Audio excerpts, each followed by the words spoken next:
I'm sorry.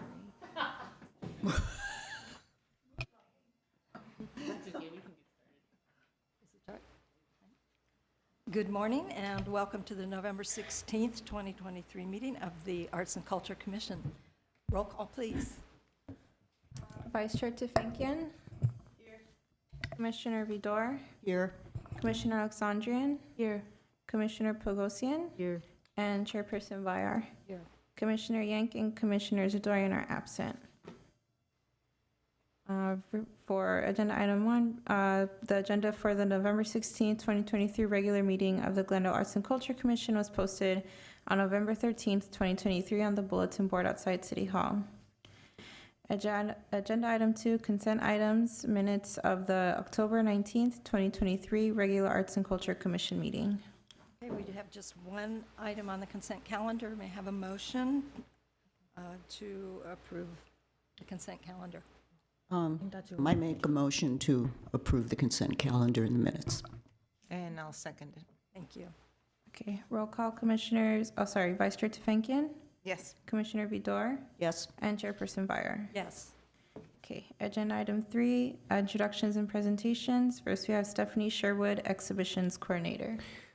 Commissioners, coming up. Hi, good morning. Good My morning. name good is- morning. Hi, I'm really excited to meet you all. My name is Stephanie Sherwood. I've held positions at the Torrance Art Museum, the Los Angeles Municipal Art Gallery, and the art program at Los Angeles International Airport.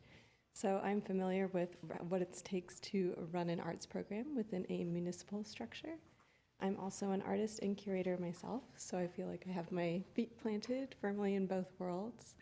And I'm excited to continue to serve the Glendale City Library Arts and Culture Department as your new exhibition coordinator, overseeing Reflect Space Gallery and the galleries at the Brand Library and Art Center. It's great to have you with us. Welcome. Nice to Yes. meet you all. Thank you for having me. Welcome to the family. And, we'll be seeing a lot of you. Thank you. Okay, now we have Library Arts and Culture events presented by Loretta Lopez, Program Coordinator.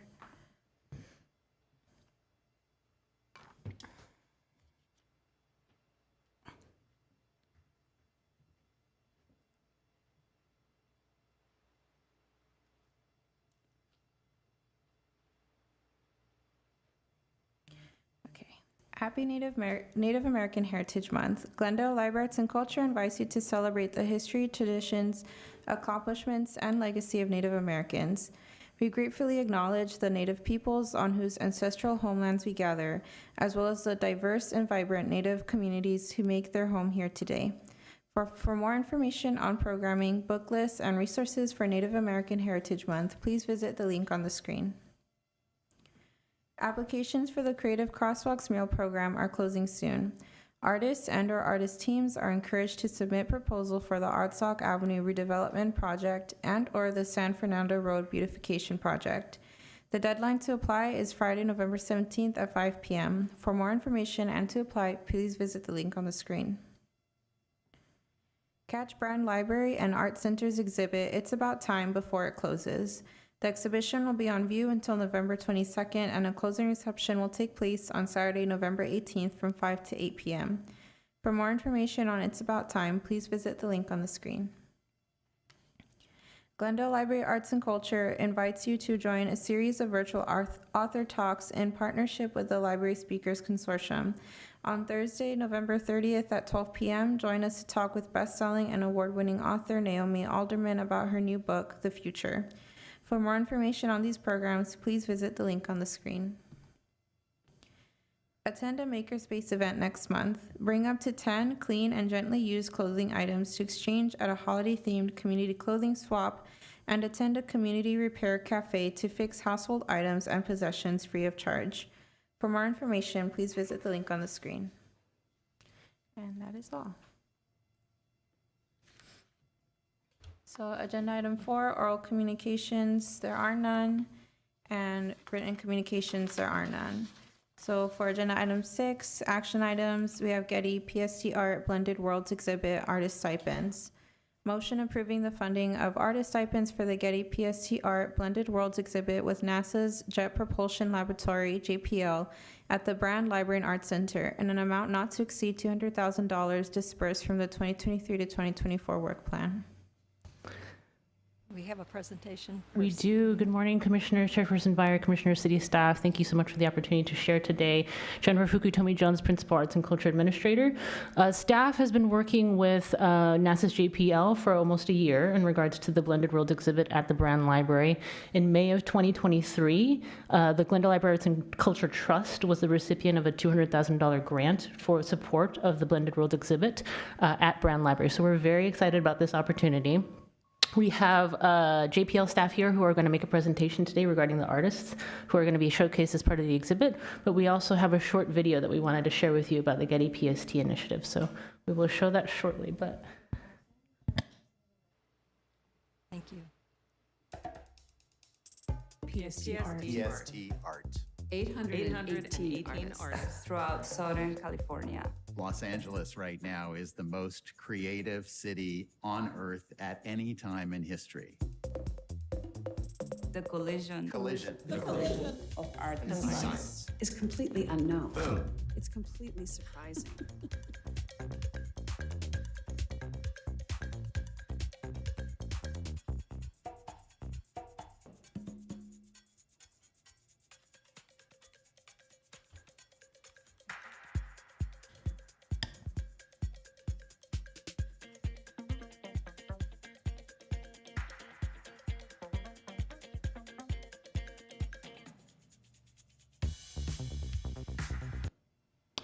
so right now we'd like to introduce David Delgado from JPL, who's going to present on the potential artists for this exhibit. Thank you very much. It's really great to be here. Chairperson, Vice Chairperson, Commissioners. I'm from JPL. My name is David Delgado. I am a cultural strategist for Lab Engagement, and I'm here with my two colleagues, Carl Mazzielli and Dan Goods. Carl Mazzielli is the leader of Lab Engagement, and he also leads Design Lab and Visual Strategy. Dan Goods is the leader of the studio at JPL. And I noticed in that video that they said Los Angeles is the greatest, most talented thing that's ever lived in the history of mankind. Well, we want to add to that for Glendale and Pasadena, right? So where we are, but we're really excited to be here, and it's just been an incredible joy to be working with the city of Glendale. If you look at some of the things that are up on that slide, when people think of the Jet Propulsion Laboratory, and we're neighbors, I'm sure many of you have been there in the past. If not, we'd love to have you over. But most people think of course, robotics, the rover that is on Mars, many rovers that are on Mars. We are also incredibly interested and have multiple Earth science missions. So that's a very big emphasis of what we do. But also the creativity that's held within the lab as far as coming up with new types of ways to investigate, new types of robots, really kind of shows the imagination in that place. And within the DNA of JPL itself are the arts, and imagination. Those two things really drive innovation. And it all starts with Frank Molina, was the second director of JPL, who, when he retired, became a full-time practicing artist at JPL. So it goes all the way back to the very beginning of the laboratory. But today I wanted to talk to you about the Blended Worlds exhibit that we've put together. So if we could advance the slide, please.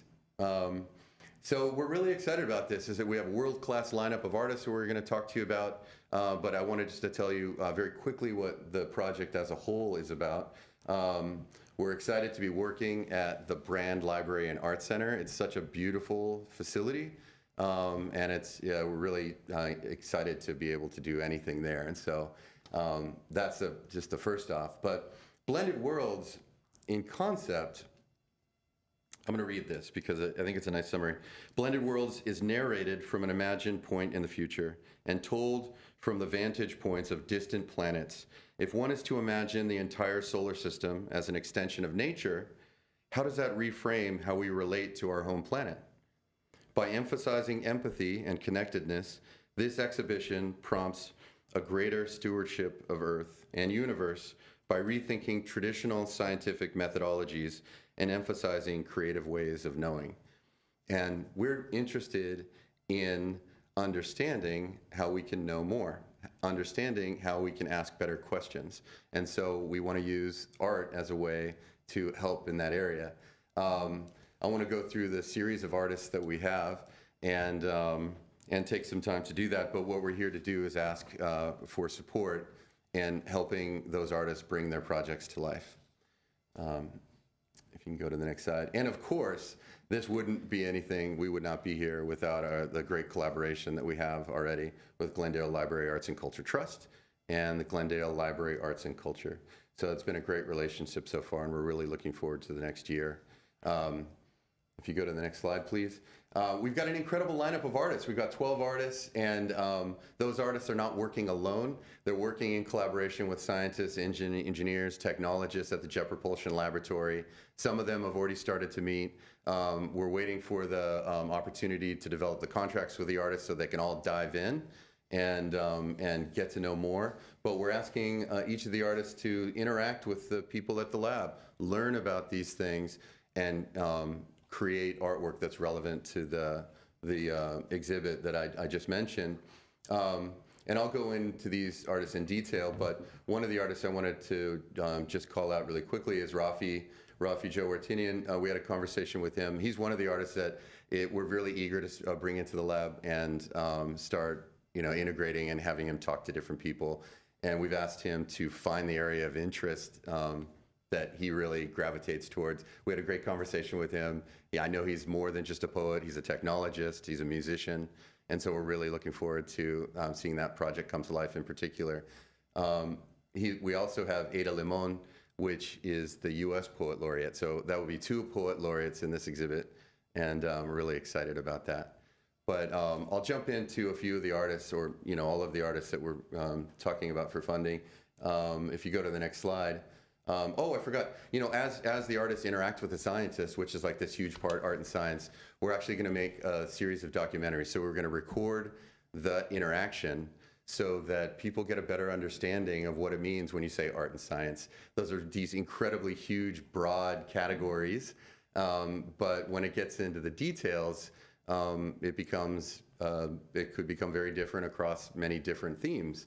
And so we want to just catalog those conversations and put something together so we can share them with the public and let them know how this process came together. Next slide, please. So I've already mentioned Rafi and Ada Limon, but I'll jump right into David Bowen, incredible artist, sculptor, technologist. Imagine walking into the exhibit and seeing a meadow, a field of grass being blown by Martian wind. So we're taking the wind data from the Perseverance rover and giving it to David, and he's created these sculptures that will actually move the grass in coordination with the wind that's happening live on Mars. It's really incredible. He's from Minnesota. He's done this project before, not with NASA data, but with other data that he's collected. But for this project, he's going to be collecting grass from the local hills above the Library and Art Center. Victoria Modesta, who is another amazing person, she literally turns her own body into art. She was born, early in her life, she had to have her leg amputated, and she's turned that into one of her greatest superpowers. So she works with artists and is an artist, but to create new ways of changing her body in the form of this prosthetic. We've partnered her with the Planetary Protection Group at JPL, and she's going to be investigating ways to communicate with microbes, which is something that JPL is very interested in. We're not sure they're out there, but we're looking. Moon Ribas is another incredible artist from Barcelona. Actually a big inspiration to this exhibit because she's one of the first people we've ever heard of that has extended her own senses to a planetary scale. What she's wearing here is a garment that she created that expands and contracts based on live earthquake data. And so as a dancer and choreographer, she waits for those earthquakes to happen and then uses those as prompts to start her performances. And so one of the things about her, which is interesting though, is that she did it for the arts. She's a dancer and a choreographer. The result of her having done this is that she finds a deep and profound connection to Earth, since she is now connected to it in that way. And if you go to the next slide, please. Annette Lee, an incredible artist. Annette Lee is Native American. She's also an astrophysicist. So when you ask her how she learns about things, she says she practices 2 ways of science, right? Understanding that there's a Western way of science and there's other ways of knowing.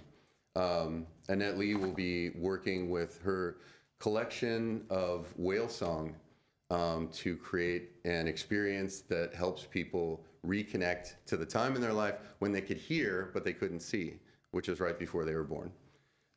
Bruce Mao is a world famous designer and artist from Canada, and we will be working with him to create an object of connectedness that can be used in space. Liz De La Torre is a member of our team in the studio. She's really incredible. Art Center, MIT. She's a creative technologist and creative strategist. She was really interested in taking earth science data and create programming that could turn that directly into poetry. Her original question was, what would Earth say if it could talk to us? And so she'll be working on that. Next slide, please. Shane Mirbeck and Saskia Wilson-Brown, 2 incredible people. Shane Mirbeck is an artist that we've worked with in the past, one of our favorite people. He's a sound artist and sound engineer who created all of the audio for the Orbit Pavilion that was at the Huntington that we worked on here as a team.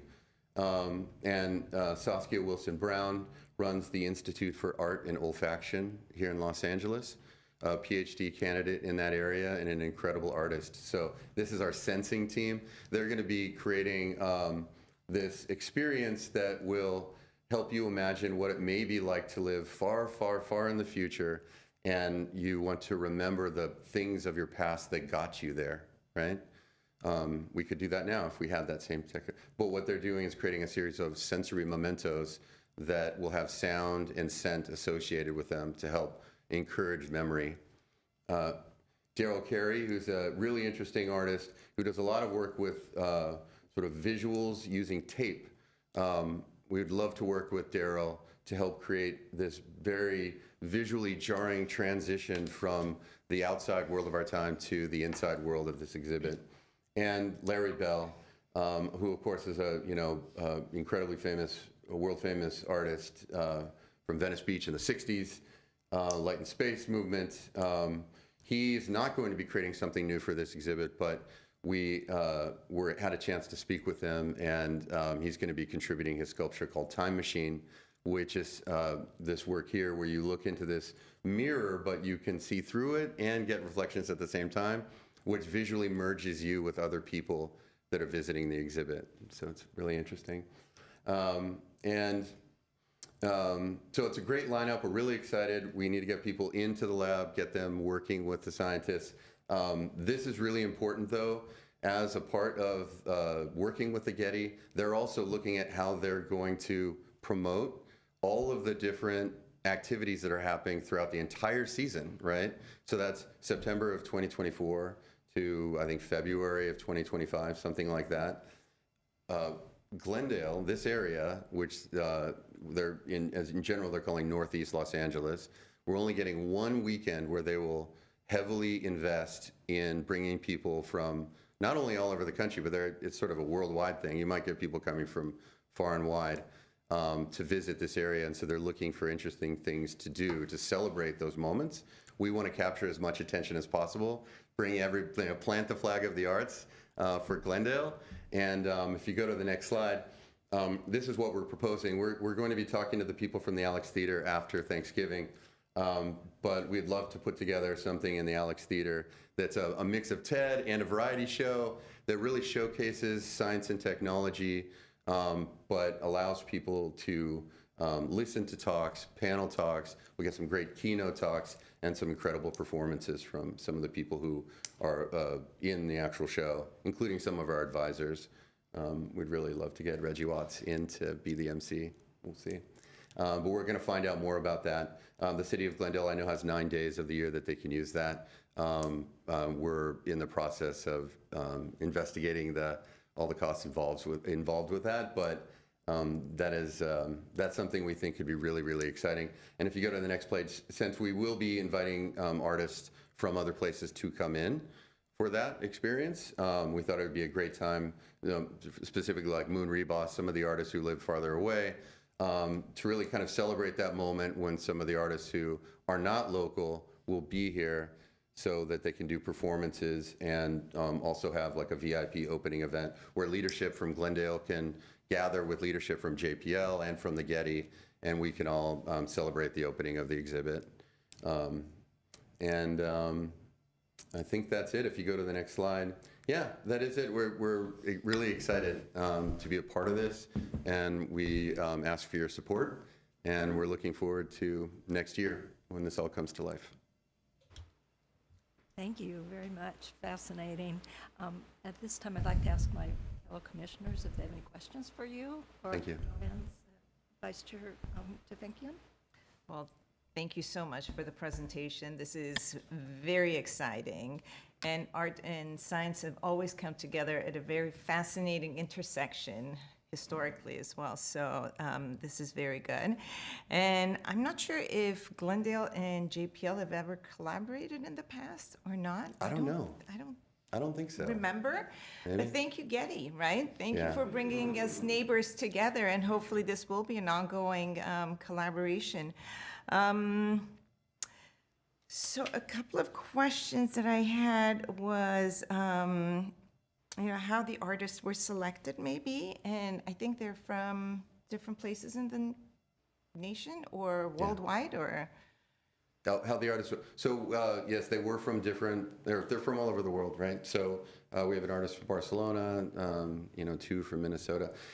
They're selected based on the type of work that they do and their willingness to interact with scientists and engineers, and also how they may address the type of theme that we're proposing.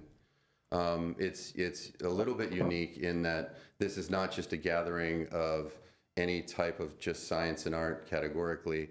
We're really interested in helping people to imagine what some future may look like as we move and live throughout the solar system with, as humans. So there's a little bit of a futurist science fiction component to it. Some artists don't work in that area or like to do other things. So we were really kind of looking for artists who were willing to play with us in that sort of the game of imagination, and then who are also had artwork that was just really appropriate to the theme. Part of what we're calling these informally are each artwork is sort of thought of from a curatorial standpoint as like a tool of connectedness or a tool of empathy. The artists are being challenged to create something that helps people shift their perspective from something that is about considering themselves or an explorer as the center of information, to use your imagination to shift your perspective to imagine what the other thing might need or want, or how it is engaged in the relationship that's happening during that exploration. And so we think that step is a great way to expand our imagination and to help us ask better questions, which ultimately is better for science. Very interesting. Okay, and so having artists come here worldwide, or their artwork come here worldwide, comes with a ticket price. So how is that covered? And I believe that it's not only Glendale, right? So it's going to be different cities. What percentage of that is going to be covered by Glendale, or how does the financing work? So for that, for the events, the way that we broke it down is we're asking for Glendale to cover the fees for the production for the artists. That's why we've put all of the artists into, all of the invited artists into that list. As a studio at JPL, which Dan Good leads, we also are art creators ourselves, and so we will be with different financing from JPL, creating, using the time that's associated with creating that. That's JPL is paying for that. with the funds associated that was given from the Getty, we'll use some of those funds to create some of that artwork. And some of those funds that the Getty grant would also apply to the events that we were talking about. So Alex Theater and the VIP opening. And from that budget would come the travel budget to get some of the artists here. And that would mean Moon Rebus, Annette Lee, and so far just those two. So that would be travel for the artists and transport for their work and insurance and all that as well, or So the where work would for that come from? the work and the insurance would be paid for by this institution, right? So this is what we're asking for, is to have the production of their artwork be paid for, and then the contracting would be done through Glendale Library Arts and Culture, which has, already has a contracting mechanisms set up. It seemed like a better fit than like Glendale Library Arts and Culture Trust. Right. And our relationship is that we can't, as an institution of JPL, provide those contracts as a federally funded research institution for NASA, which is one of the reasons why we're so eager to partner and to Right. create this together. Okay, so I'm sorry, transportation would be covered by, Transportation to those events would be Of the artwork. covered from the grant funding, which is different from Getty? yes. Okay. So Glendale would really be responsible for the events that are here? Glendale would be responsible for the art production for the artists. So that's what the way we were thinking about it was that if the artists, since this is the Arts Commission, we thought that that would be a good thing to present. But it also provides the opportunity to have those invited artists then be covered by the institution of Glendale Library Arts and Culture, which has the contracting capabilities. And so then that art production would happen through the Arts Commission funding. Okay. So it is going to be, I'm hearing that it's going to be in different cities. So part of it is going to be in Pasadena, part of it is going to be. I Oh, don't know. sorry. No, I didn't mean that. So there will be, it'll all be here in Glendale. Oh, okay. So we have, there will be the Glendale Library and Art Center, where that will be the main exhibit. Okay, got it. And so because Getty is having that one special weekend, we thought the best place to gather and to get a large number of people together, and there might be an opportunity to use such an incredible facility like the Alex, that's what we're shooting for. And so we won't know if that is a possibility until we meet with the Alex and then talk to them about the dates. We know that Glendale has like 9 days per year, but those are weekdays. So the Getty is sponsoring that big push for the weekend of the 5th and the 6th. And so there's a couple opportunities there. Either we figure out how to do it on the 5th, or we ask the Getty to see if we could begin that promotional weekend on Thursday the 3rd. May I just chime in quickly for clarity? So all the programming would take place in Glendale. The main library, the Brand Library, would have the main exhibit with additional programming at the Alex Theater. And the motion that the commission is sponsoring today or under consideration would be for the artist fees and the shipping of the fees as well for the artwork. So that's what the commission is approving today. Thank you. Thank you. One more question, just beyond financing, AI, is there any, there's so much talk about AI, is there any AI in this, any of the artists, or? No, there's no AI. We were thinking about AI at first. It's a field that's moving so quickly, and we didn't find the right artist to address that. That's the reason why. There was an artist that we were considering that was planning to create a robot that would be raised like a child, and that's how the AI would grow. And then this little robot would be sent to Mars. That didn't work out, unfortunately. Their project sort of fell apart at its infancy. And so given the fast-moving pace of AI, we didn't find somebody that would address it in a way that felt right for the show. But it is an incredible field. So Yeah. All right, thank you. thank you. Commissioner Vidor? Oh, Mike. excuse me, as far as funding for the program is concerned, I mean, you had me at JPL and the Brand Library. So I can't see any reason why we wouldn't fund it. Commissioner Tufenkian gave me a break here because some of my questions related to the funding and it would have been nice maybe to see where you are with your funding and who's funding what and how the whole program here in Glendale is coming together. And I think I now have a little better understanding of that. Is the money we're being asked to contribute, it's a matching grant to? Correct. Okay. So then the commission becomes co-sponsors of the event? Correct. At the same level that the trust is co-sponsoring? Correct, at the same Okay. level as the trust. Oh, okay. That's great. I really don't have any major questions. I think, scientific creativity and artistic creativity put together is like the whole is so much greater than, when you just say those two things, it's, going to be phenomenal, and it gets us so much closer to being the arts mecca we envision for ourselves here in Glendale. But I wanted to ask about, was there a view to cultural diversity? I know you have some people from other countries here, but in terms of how you secured the artists, that a diverse range of people that represents our amazing community, how did you handle that? That's a really big part of what we were doing. We're very interested in different ways of thinking because we're interested in different ways of knowing.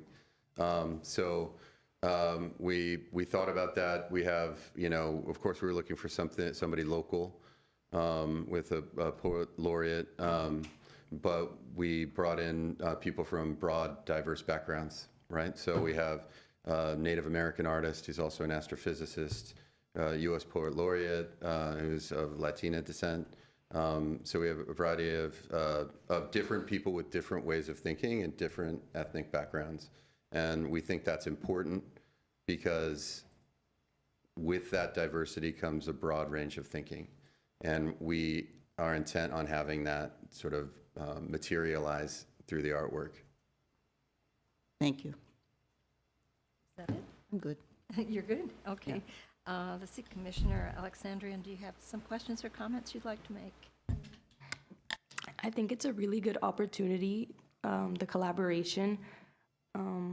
So yeah, I think it's really good, and it's a really great way to show Glendale and like artists have their work represented and shown here as well. Thank you. Thank you. Thank you very much. I did want to just add one comment, actually, based on, we could have put a slide in there with the different funding levels and things like that, who's doing what. One of the things that, in addition to the funding that would be from the Arts Commission and from the Getty, would be sort of the in-kind contribution from the Jet Propulsion Laboratory based on labor time working on this project and developing it. And, from the point of that we started this, thinking about it with the number of workshops and the team that's been developed at JPL, right now we're a little bit above 400,000 of staff time contributing to this. And so as we move forward, and that probably represents the majority of the thinking and development. And, we still have some ways to go, but I did want to mention that JPL is also invested in this project since the beginning, and they're very interested in seeing it come to life. Thank you. Thank you for that. That is amazing. I'm glad you pointed that out to us. Thank you. That's something I hadn't thought about. Commissioner Prigozhian. Just a really nice idea. I hope it works. Okay, I think it'll work. I'd just like to say that as a Glendalean, we're honored. Glendale is honored that you chose us. I don't know if my fellow commissioners are aware that in the past, the Getty PST, Pacific Standard Time, has had exhibits south from Los Angeles to San Diego, and they wanted to move a bit north this time, and we were chosen, the trust was chosen by JPL as the pass-through organization, and we're all very honored that you selected us. And in looking at your various rationales, and you referred to your game of imagination and excuse me, using art and science collaboratively as a tool of empathy. I just wanted to say that if you can, in fact, engineer empathy through the experiences of combined art and science, you will be able to change the world in ways language has failed. So, Well, thank I you. really hope that that could be true, and that's our intent. And thank you very much. And it's us who are honored to be working on this project with you. So thank you. Thank you. Do we need another round of questions or comments, or are we set to entertain a motion then? Loretta, do you want to read the motion? Yes, I can reread it. Actually, Loretta already read the motion into record, so we just need to do roll call. Oh, okay. I'm sorry? Oh, you don't have to say so moved, second, all Yeah. that Well, stuff. she read it into, yeah, so moved, yeah. You She know, read it into record. It's been so long, I forgot. I'm sorry. We have a motion to move. So moved. I heard Commissioner Vidor first, And then we need a second. and then the second was Vice Chair Tuvenkian. Okay. Roll call, Vice Chair Tufenkian, Yes. Commissioner Vidor, Yes. and Chairperson Vire. Yes. Okay. Congratulations. Thank you very much. We're really looking forward to this. Thank you.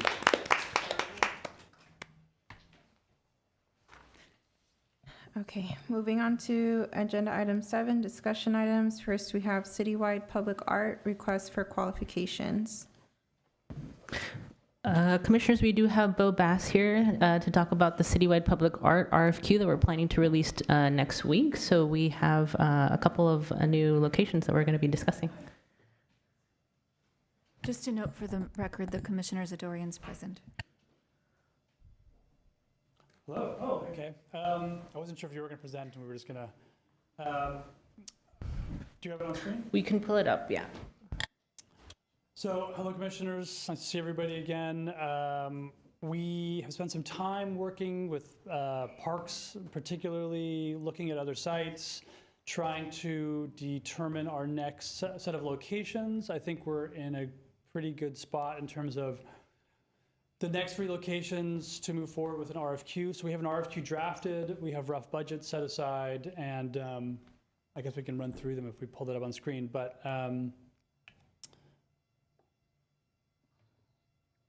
while we're waiting on that, has anyone had a chance to see the Aaron Miller Ray mural that was completed at Verdugo Park? It just got, actually, final touches were put on it this week. But hopefully staff can share images, otherwise we can. But the building, the parks building was painted at Verdugo Park, and it's so fun. Try to swing by and take a look. Completely transformational in that space. I think the park staff that works out of that building has been really excited. I think the community's been really excited. We were there with Aaron Miller Ray painting the other day, and just people coming by and sort of like starting to actually engage with what was just a brown building before. It's been kind of fun to see. So yeah, so I encourage you to try to swing by and see it in person. Anyway, so we can move forward, I think, to the first opportunity, which I believe is the splash pad. We're moving forward with the Montrose circular benches first. Oh, I'm sorry. So we had agreed to move forward and do some activations in Montrose. And there are a series of these circular benches. They're not all circular, but some of them they have different sort of shapes, but they have these benches. And what we were proposing to do was, again, we're putting out an RFQ to find an artist. We've increased the budget here, so we have a lot of options. Instead of just painting these things and trying to enhance and create a little more of a public space, activation space, we now have the possibility to either do sort of metal applications, sort of clean them up with like colorful metal benches, possibly mosaic tile. We have a lot of options here now. So we're proposing to put out an RFQ for, I think there are 5 locations. And we would have an artist actually design all of them up and down the boulevard. There are actually three locations, 3 circular benches. So that's the first RFQ we'll put out. We've gone back and forth. I know there have been a lot of questions about a basketball court mural. We've been in conversation with Parks. We've looked at multiple different locations for this. Parks wanted us to focus on Palmer Park. And for this project, we're putting in an RFQ for an artist design fee. So for an artist to design the floor mural, and again, just to refresh everyone's memory, this isn't going to be painted with like Home Depot paint. This will actually be pigmented asphalt. And so that'll probably have to be, we have a separate budget set aside beyond the artist design fee for Parks to commission and hire. There are multiple companies that actually do the asphalt on these surfaces. Like this one's just blue and green, but they would actually pigment the asphalt to an artist design.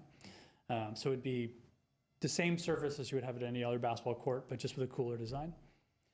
Palmer Park, and then the Patterson Avenue 134 tunnel.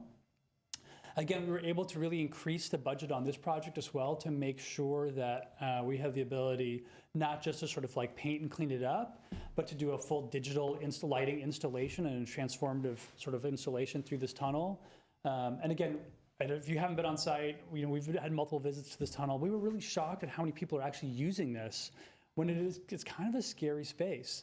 There is lighting, but it's kind of dim, and I think the intention is to use a digital art lighting portal, and I think we've shared some samples with you that in previous meetings, to find an artist to add the lighting technology to basically light this and make it not just a tunnel with fluorescent lighting, but a really experiential opportunity as people pass back and forth through this tunnel.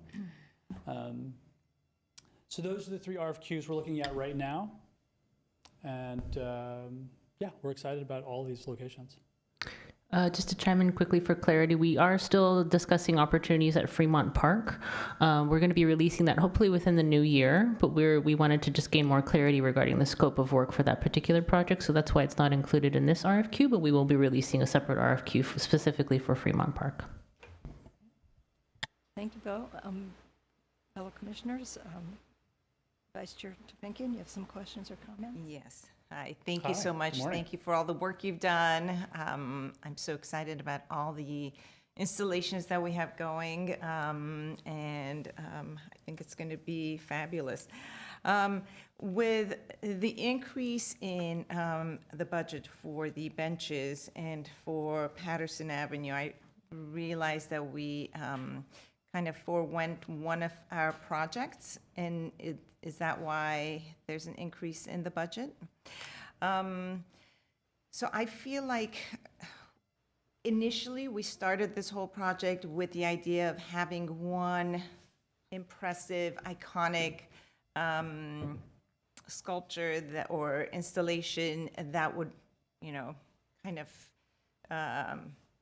define Glendale, or something that people would come in to see. And I feel like we've kind of gone away from that a little bit over time. We've got a lot of different projects, which are all great.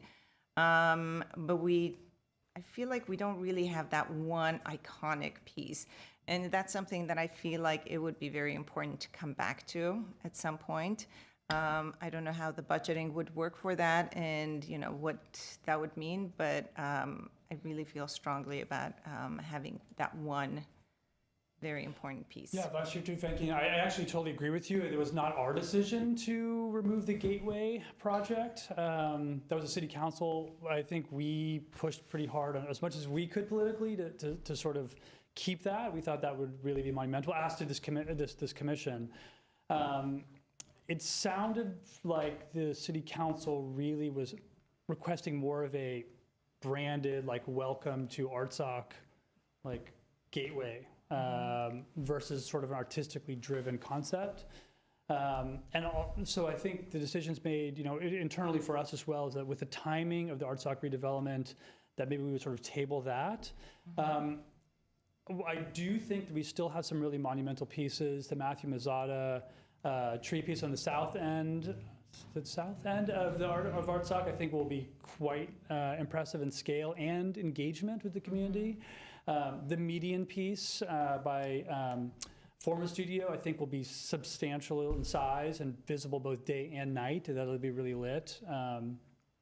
And I think this Patterson Avenue tunnel, while not in a major thoroughfare, could end up being something that people will go out of their way to visit. I think it's going to be so Instagrammable and sort of, physically engaging at multiple levels. But I do share your sentiment that it would be nice to have that gateway. But I think that's something that hopefully, as we get through these projects, can be budgeted down the road. And even if it's not a gateway, maybe it's just a sculptural installation, possibly between, I don't know, wherever it is. But, maybe having one major piece. I think that's something that I would like to see us go back to. But other than that, I think these are great. 100,000 per bench does seem, it's going to be a very nice bench. So I think it goes beyond, right? So I think what we're envisioning is originally we had a smaller slice, and so our thought was like, okay, we can do some very minimal work. We can paint these, we can decorate them. But with the additional funds, I think that allows for, again, some of the ideas that if we're going to use and use either like steel or aluminum or tile, those do get more expensive, but they also have much longer lifespans than paint. I think for us, but some of those locations might include some shade structures over the top of them. We're doing some work with LA Parks, where we actually have some artists designing park benches that include shade structures that have like really beautiful lattice work that create shadows on the ground. So it allows us the ability to fabricate with some more sustainable materials and make those locations, because they're kind of underutilized for, I think, how they were originally designed, to make them sort of really community like spaces, right? So you're going to sit there with your family, you're going to have your coffee there, you're going to take pictures and really engage in those spaces. And I think having that additional budget will allow us to really open up the opportunities. I get that. I think it's going to be very nice. Is it going to be 3 separate artists or one artist who? I think the intent does is all one 3? artist design all of those spaces, so there's some cohesiveness to them. All right. And one more question regarding the basketball court. You said that 30,000 goes to the artist. It's for their design, and then he or she would have nothing else to do with the resurfacing. I think So the they city would probably be involved in making sure that that design is being implemented properly, but it's really design services. And then I believe we have $150,000, which is roughly in past projects what it takes to resurface those courts. Okay, very good. All right, thank you. Thank you. Thank you. Commissioner Vidor. Thank you very much. The program really is progressing nicely. I can't wait to see the first public art things actually be planted in their space. I know Verdugo Park, it's there. Verdugo Park is there. And there are 2 things in Verdugo Park now, right? The skate park has been removed. It's been removed. That was temporary. It was temporary. Okay. Actually, thank you again, Commissioner Tufenkian, for bringing up some of the issues that were on my mind as well. All the locations are fine. Is the bench in Montrose representative of what the other 2 benches? Are they all the same type of benches? Okay. And then the basketball court. And, I think with all 3 of these, we really need to grab the opportunity to find art that's experiential, immersive, interactive. Just as a sidebar, I just visited Forest Lawn Museum. They have a beautiful exhibition there that everybody should go look at that has tremendous works of art that are all engaging in the way that it draws people to them, and then they want to interact with the piece and each other and, paint together and talk about it together. And I think we really have to work hard to focus on the type of thing that's going to attract not just passerbys, but people who want to really have an experience, not just a visual observation. And I'm not, You know, I struggle a little bit with the basketball court. I'm not objecting to it because I think there's certain limitations that come with sports-related art in that you can't interfere. You know, we can't do anything that is that much of has a wow factor because they're going to play basketball on the court and they need to be able to use the court functionally for their sport. So, you know, I would ask, is that going to be something that will engage people, not just people playing basketball at Palmer Park, but, you know, who is that art piece intended to impress and engage, and how is that going to happen? Because Palmer Park is a heavily used park. It's big. It engages a part of the Adams Hill area and other neighborhoods around there that, you know, maybe a lot of people don't go to the park and they would want to be attracted there because of a work of art. So I just want to make sure that we're doing this for the people of that area who do use the park and might be lured to the park. And then, of course, the light thing or whatever we're going to do in that tunnel. So I have a question about that, and maybe you want to address that first, and then I have another one. You know, the way we look at this, and you know, we've had our challenges in trying to find locations that, you know, the city, whether it's parks or whether it's private entities, will allow us Yes. to you know, to get to our total artworks. Right. But I think from the very beginning when we discussed our strategic plan with this project was, you know, we wanted to have some landmark works. We also wanted to have some more human scale works. And we're looking at it as sort of curating a collection across the city. You know, some of these easy things, and actually what I'm excited about these next three is these are things we can implement sooner than later, while some of the other installations we're waiting for ArtSoc redevelopment plans and contractors to be hired by the city. And, you know, we have years to go before we can get to those. But yes, you know, we can't put a sculpture in the middle of a basketball court. No, but I I think realize we've shared that. some examples of courts that have been painted and designed by artists, and I think they really do transform parks. I think it adds an energy and excitement to, even if you're not playing basketball, just seeing something different, right? Not just black asphalt or red asphalt. You know, to your point, it still needs to be functional. Free throw line still needs to be there. 3-point line needs to be there. But what we've seen in the past of artists who design basketball courts, there are really some fantastic opportunities to really make those spaces transformational and make them engaging even if you're not playing basketball. In terms of engagement with the lighting, we agree. You know, we want, I wish we'd shared some, we just did a whole lighting portal for a big real estate development in West LA with LED lighting in this huge space that changes 24 hours a day, and it creates such an amazing space.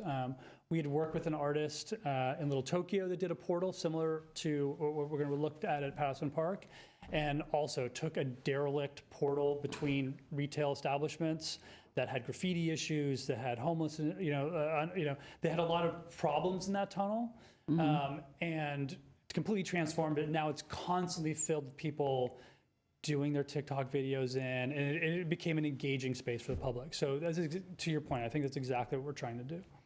And will the tunnel, this is my last question, the tunnel, I noticed there's a lead-in with a lot of blank wall space, and then the tunnel. Is the lead-in, maybe you could put a picture of it up, is that part of the project as well? You know, there's a walkway that leads to the tunnel. Yeah, I think potentially that on the all left comes there. down to, you know, again, if I'm designing it, I'm probably using that lead-in, but it'll come down to the artist we end up selecting, the concept, you know, we'll go through the same process, right? This is our request for qualifications. We'll pick a handful of artists here with you, then commission concepts. We'll pick a concept in this room together that everyone feels excited about. And I think certainly in the next step for our team, that RFP process, is letting the artists know that, like, hey, we would love to see this space activated, and then kind of leaving it on them to develop that concept. Yeah, I would think that, you know, unless that's a wide-angle photograph and it looks a lot bigger than it really is, I would think that those walls would have to be, that would be part of the draw to get people curious. I think so as well. Thanks. Thank you. Thank you. Okay, Commissioner Zadorian. Yes, my job has been made very easy by my fellow commissioners. They've crossed off a lot of things I wanted to discuss. I know that the 134 tunnel is something that we had actually put off in the past. We kind of asked to budget towards other installations, and then maybe we would come back to it. I'm glad we came back to it. Of course, it's the one that I'm maybe least excited about because it's the one that you won't really know about it or where it's located, but that's where the lead-in really comes in. I think that's a great idea to incorporate that, so I agree. You kind of touched on graffiti issues, and I think we had questions about this in the past, but how do we prevent, or can we even prevent people from, destroying or going in, and if they're LED lights, just causing damage to the art piece, and how does it function on the electric what grid? I've seen technically, in terms of, again, we've worked with professional technical companies like Standard Vision who actually will do the installs. And Little Tokyo, similar tunnel, similar palette, what they actually did is they put an LED lighting strip embedded into the concrete. It sits flush. It's got a hard acrylic panel basically over it. Fairly indestructible, but also like fairly easy to replace. What they found at Little Tokyo was that as soon as they put that in, the graffiti went, because it's now well lit all day, all night. And that tunnel, like that pictures during the day, you can see it's still dark, right? It's easy for someone to break a fluorescent light. And I think they had some metal cages over them, but it's still easy to sort of break that hardware. It's more difficult when it's actually embedded in, like flush inside the wall.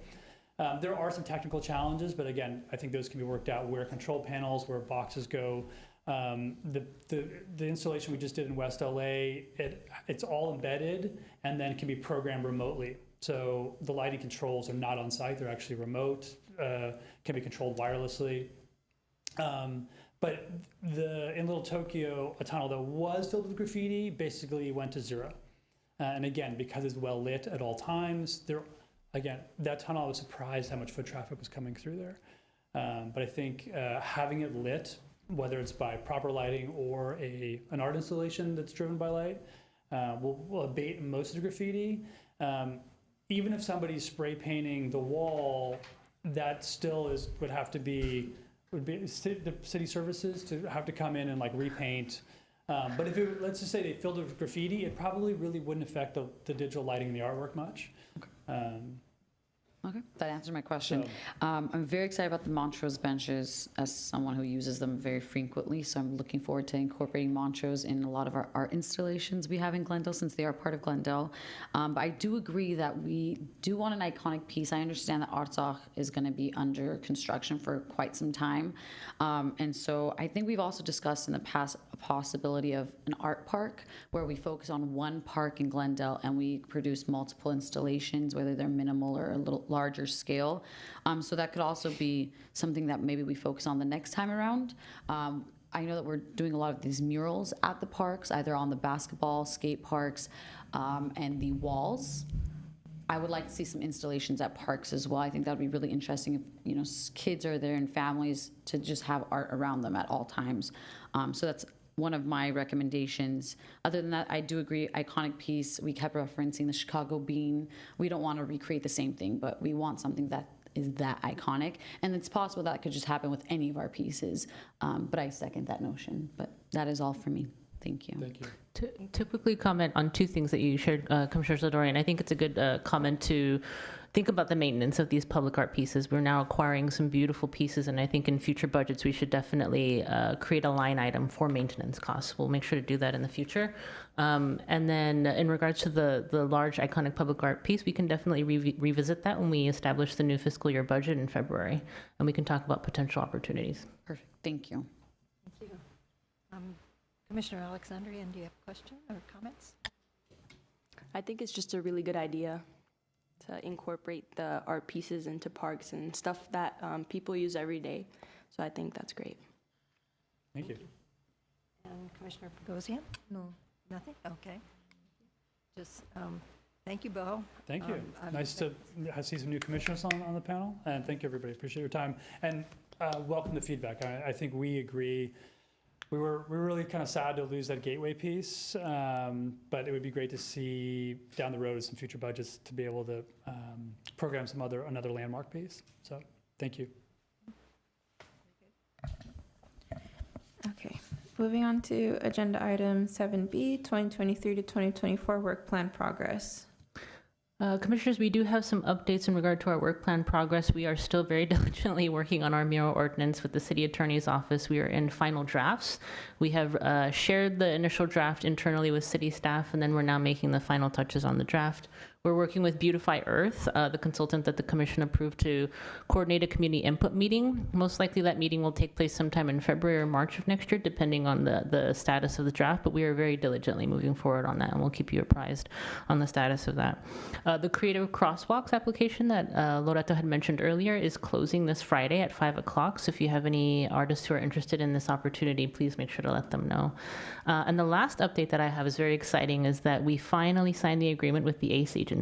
So they are on board. We met with them yesterday. We're establishing our communications and marketing plan, and hopefully we'll be able to attend either the December or January meeting to share with the commission what the vision is for the next 2 years for marketing and communication strategies. So thank you, Vice Chair Tufinkian. That was, I know, a long time ago, a few years ago, your initial thoughts. So we're finally there. So those are the updates that we have. Thank you. Thank you. Okay, agenda item 8, commission and staff comments. Okay, thank you. Vice Chair Finkian, do you have any additional comments? Just a big thank you, because we're really on our way to great things in the city of Glendale, art things. So very exciting. Thank you for all of your work. Commissioner Vidor?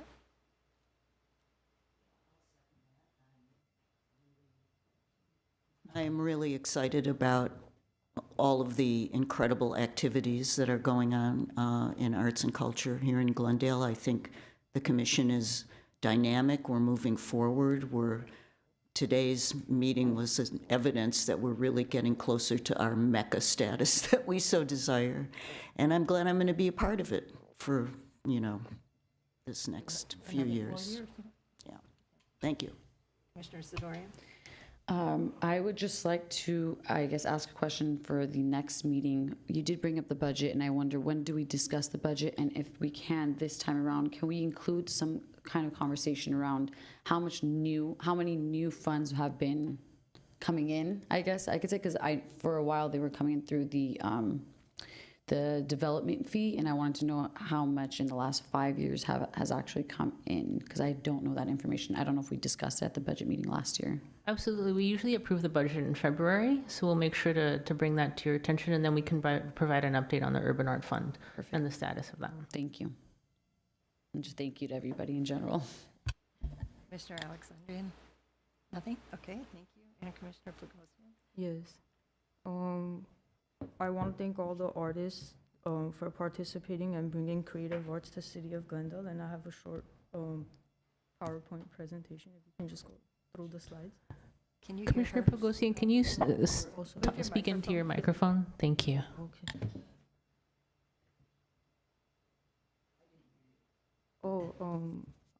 I stopped by the utility boxes, and I want to thank all the artists for participating and bringing creative arts to the city of Glendale.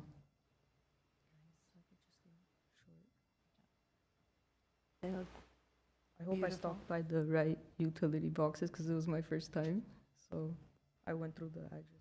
Thank you for that documentation. That's Yes. wonderful, Commissioner Bukosian, that you got out Thank you. there. This is great. I was in jury duty and didn't get to any for the first time. I didn't get to visit any of the artists this time, but they're beautiful. I appreciate your work on that. Thank you. Thank you.